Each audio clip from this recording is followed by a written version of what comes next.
वंदे तो सर्वसिद्धे ध्रुवममलमणोवमं गदिं पत्ते वोच्छामि समये पाहुड मृणमो सुद केवली भणिदम। पंच परमेष्ठी भगवान की जय। पिछली ज्ञानशालाओं में ज्ञानी धर्म की, पुण्य की, अधर्म की, पाप की, भोजन की, पानी की कुछ भी किसी तरह की इच्छा नहीं करता।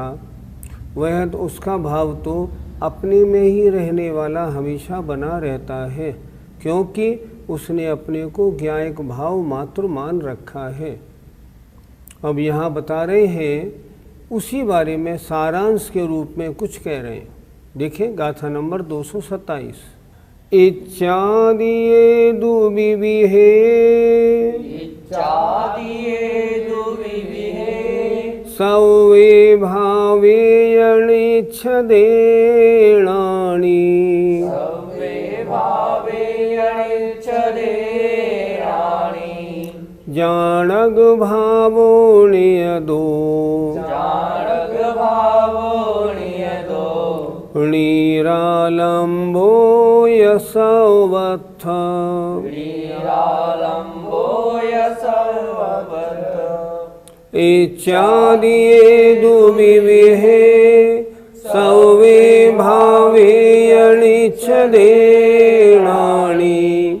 जानग भावो नियदो, नीरालम्बो यसवत्थ।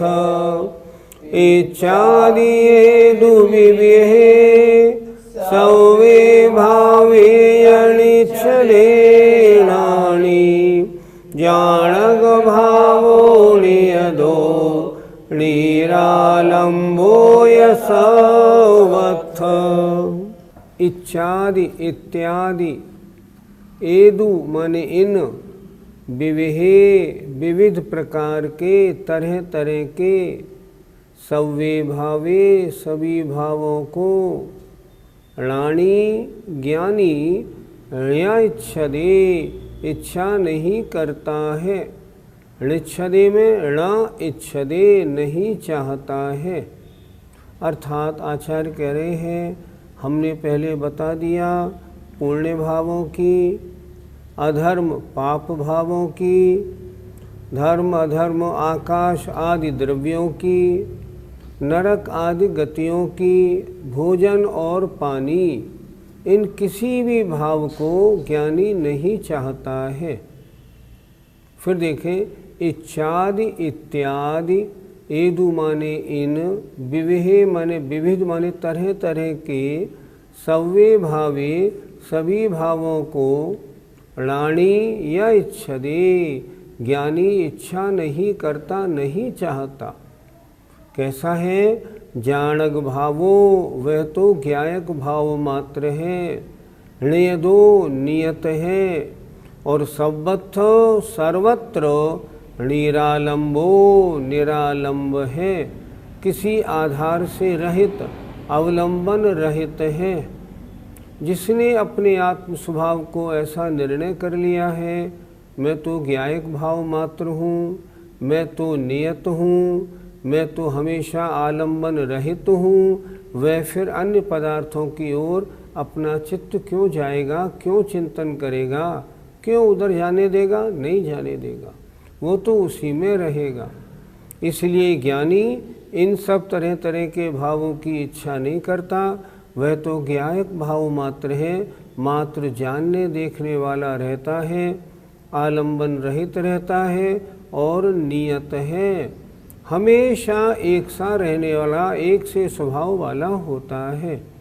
अर्थ देखें, उपर्युक्त अनेक भावों को आदि लेकर और भी अनेक प्रकार के सभी भावों को ज्ञानी जीव नहीं चाहता, नहीं वांछा करता, किंतु वह तो सब ओर से सर्वत्र निरालंब होकर ज्ञायक ही रहता है। इच्छाओं का अभाव है, लेकिन जानन मात्र है।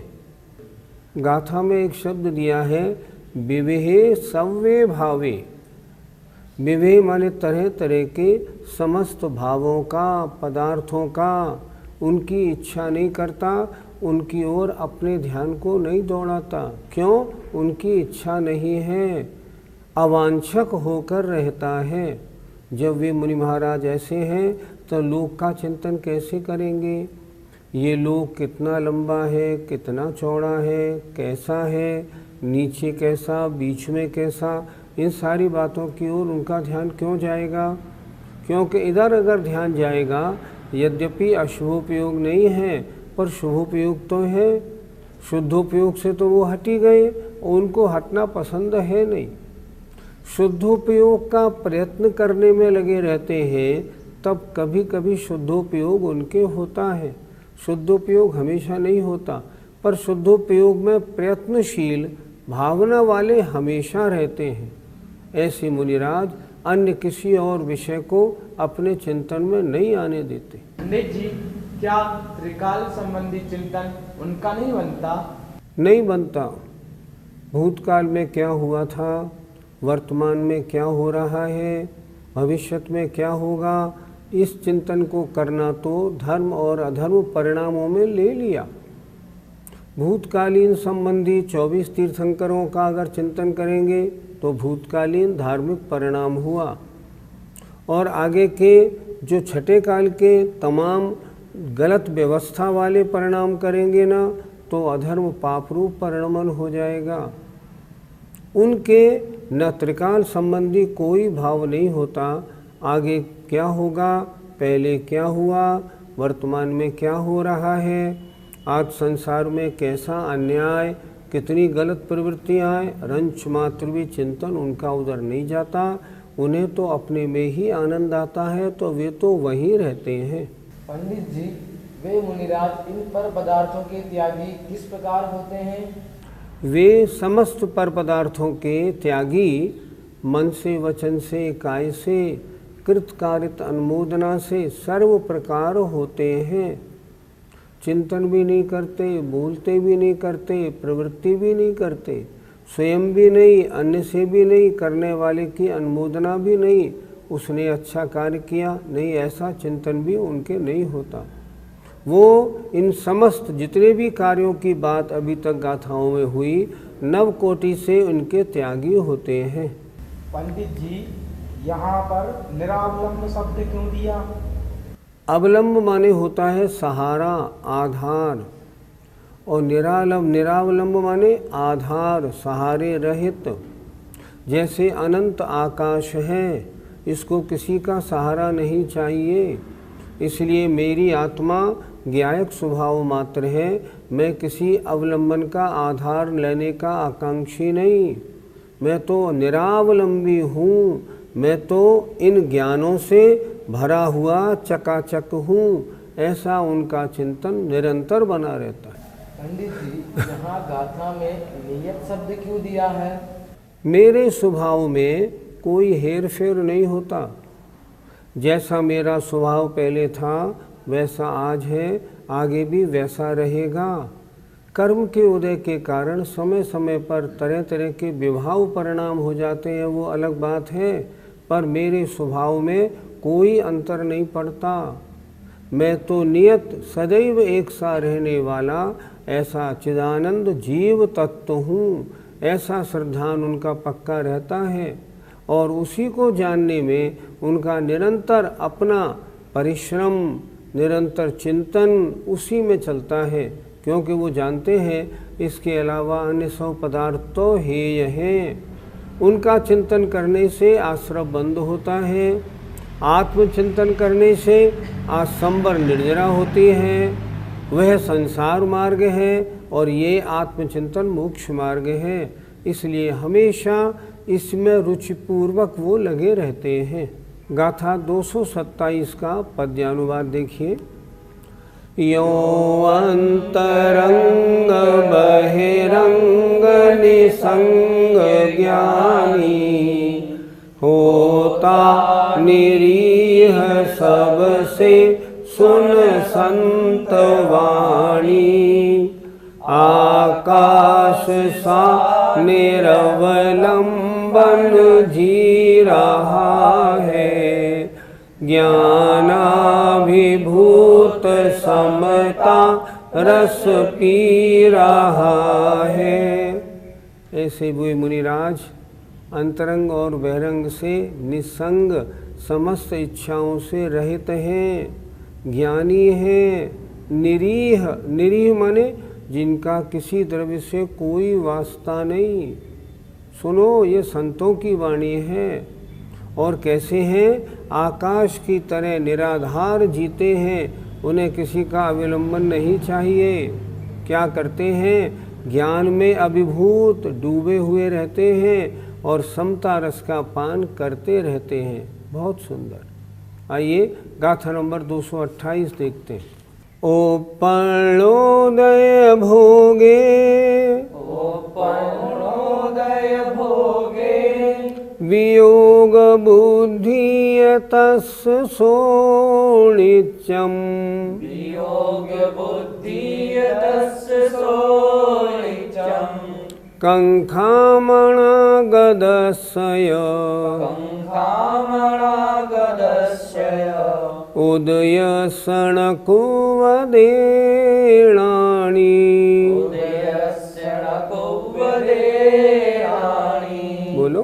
ओ पर्णोदय भोगे, वियोग बुद्धि तस्य सोनित्यम।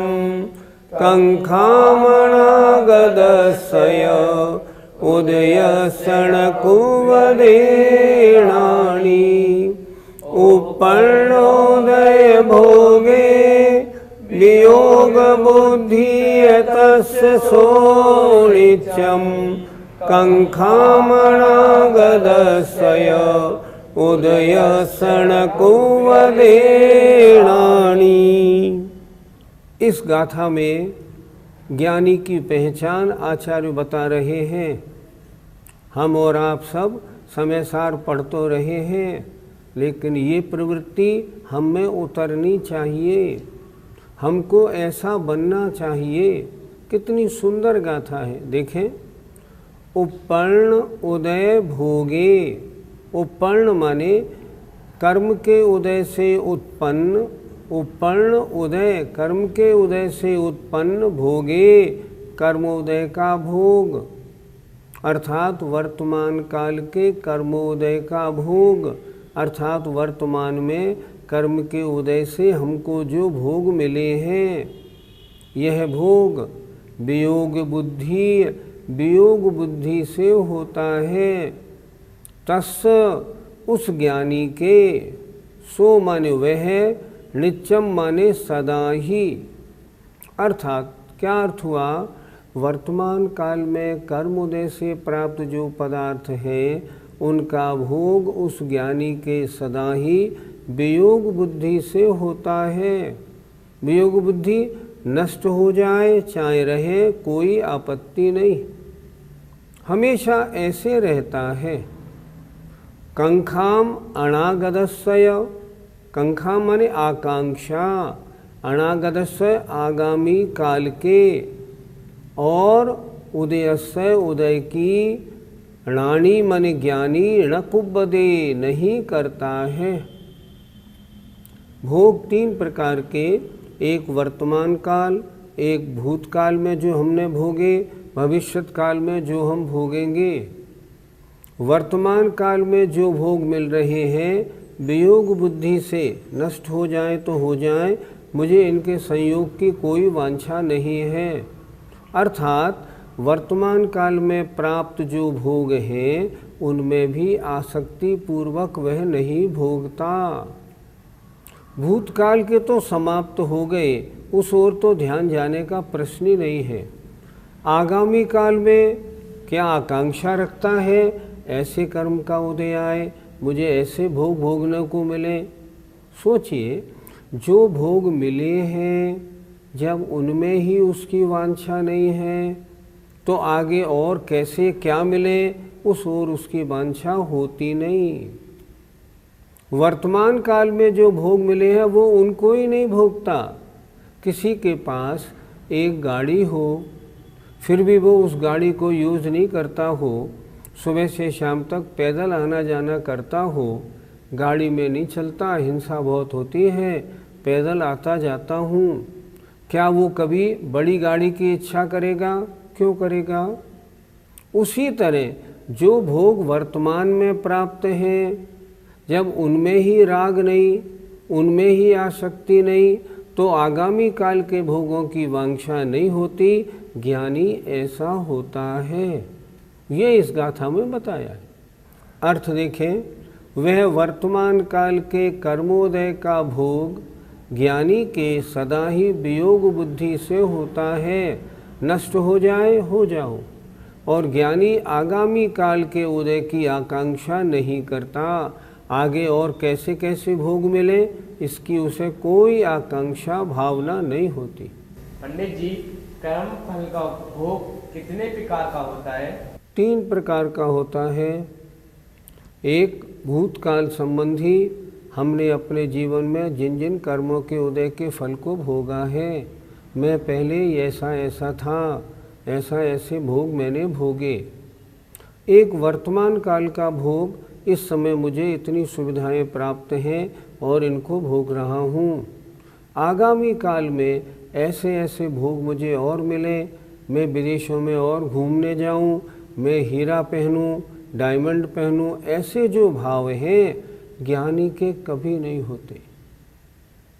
भूतकाल में जो भोग लिया उनका स्मरण नहीं करता, वर्तमान में जो भोग रहा है उनको भोगने की वांछा नहीं होती, और आगामी काल में मुझे ऐसे भोग मिले रंच मात्र भी नहीं होती। वर्तमान काल में जो प्राप्त भोगों को इच्छा पूर्वक न भोगे वो आगामी काल में भोगों की वांछा करेगा ही क्यों? इसलिए ज्ञानी के नहीं होती, क्योंकि वो जानता है ये सब आश्रवबंध के कारण आत्मा को मैले करने वाले हैं। वह तो अपने में रहना ही उचित मानता है और वहीं रहता है। पंडित जी, कर्मों का फल भोगने में क्या उनकी उपादेय बुद्धि नहीं होती है? राजा का पद मिला, मंत्री राष्ट्रपति का पद मिला, क्या भोगने की इच्छा होगी? नहीं, उपादेय बुद्धि कभी नहीं। हे बुद्धि, हे बुद्धि क्यों? आत्मा के पतन के कारण है। आत्मा के उत्थान का कारण तो धर्म ध्यान शुक्ल ध्यान है। इन सब चीज़ों में पड़ के और नीचे गिरावट होती है। इसलिए सांसारिक भोगों को जो वर्तमान में प्राप्त है हेय बुद्धि से भोगता है। वियोग बुद्धि अर्थात हेय बुद्धि, संयोग बुद्धि माने उपादेय बुद्धि, वो तो हमेशा आत्मा और आत्मा से संबंधित जितने भी विचार हैं उन्हीं में लगा रहना पसंद करता है। पंडित जी, स्वसंवेदन ज्ञान से क्या समझे? संसार में जितनी तरह के भोग और उपभोग हैं, जितने भी चेतन और अचेतन जितनी वस्तुएं हैं, उन सारी वस्तुओं में परिणाम न लगे, परिणाम केवल अपनी आत्मा में लगे, आत्मा को ही जाने, आत्मा का ही जब संवेदन करता है तो हम कहते हैं स्वसंवेदन ज्ञान। इस समय निर्विकल्प अवस्था है। अन्य वस्तु के जानने पर जो राग द्वेष रूप अवस्था होती है वह नहीं है जहाँ ऐसा होता है स्वसंवेदन ज्ञान। पंडित जी, आत्मरस में डूबे वे मुनि महाराज कैसे होते हैं? ख्याति, पूजा, लाभ इन कार्यों में बिल्कुल नहीं उलझते। अगर मैंने ऐसा कर दिया तो मेरी ख्याति 100, 200, 500 वर्ष तक रहेगी, मेरा यश दूर दूर तक रहेगा, मेरी पूजा होगी, मुझे लाभ हो जाएगा, इन बातों में बिल्कुल नहीं उलझते। वे अपने मान सम्मान की ज़रा भी चिंता नहीं करते। उन्हें तो एक अपने आत्मरस में आनंद आता है। वे समस्त विषयों की अभिलाषाओं से दूर होते हैं। वीतराग परमानंद के अभिलाषी होते हैं। निरंतर धर्म ध्यान शुक्ल ध्यान में प्रवृत्ति रखते हैं। आर्त रौद्र ध्यान तो रंच मात्र उनके होता ही नहीं, ऐसी उनकी दशा होती है। ऐसी दशा हमारी भी हो, ऐसी भावना हमको भानी चाहिए। पंडित जी, इस स्वसंवेदन ज्ञान का फल क्या होता है? इसमें राग द्वेष आदि विभाव परिणामों का अभाव है, इसलिए आश्रव बंध का निषेध, निरंतर संवर और निर्जरारूप प्रवृत्ति। लास्ट में फल क्या होगा? इसका फल होगा मोक्ष। आज तक जितने जीवों को मोक्ष प्राप्त हुआ है, स्वसंवेदन ज्ञान से ही प्राप्त हुआ है। अन्य वस्तु का संवेदन जब तक करते रहेंगे तब तक तो संसार स्थिति निरंतर चालू रही आएगी। अन्य वस्तुओं के संवेदन से हटके जब अपने वीतराग स्वसंवेदन में आएंगे तब कर्मों का आश्रय बंध रुकेगा, संवर निर्जरा होगी, और जब उसकी पराकाष्ठा पे पहुँचेंगे तो मोक्ष प्राप्त होगा। स्वसंवेदन वाले जीवों को ही धर्म ध्यान और शुक्ल ध्यान अच्छी प्रकार होता है। अन्य पदार्थों में जिनका मन लगा है, ख्याति पूजा लाभ में अटके हैं, निरंतर उसी का चिंतन करते हैं, ऐसे जीवों के तो आर्त और रौद्र ध्यान आचार्यों ने बताया है। जो शुभोपयोग रूप ध्यान करते हैं उनके कथनचित धर्म ध्यान होता है, और जो शुक्ल ध्यान में चले जाते हैं उनकी तो बात ही क्या है।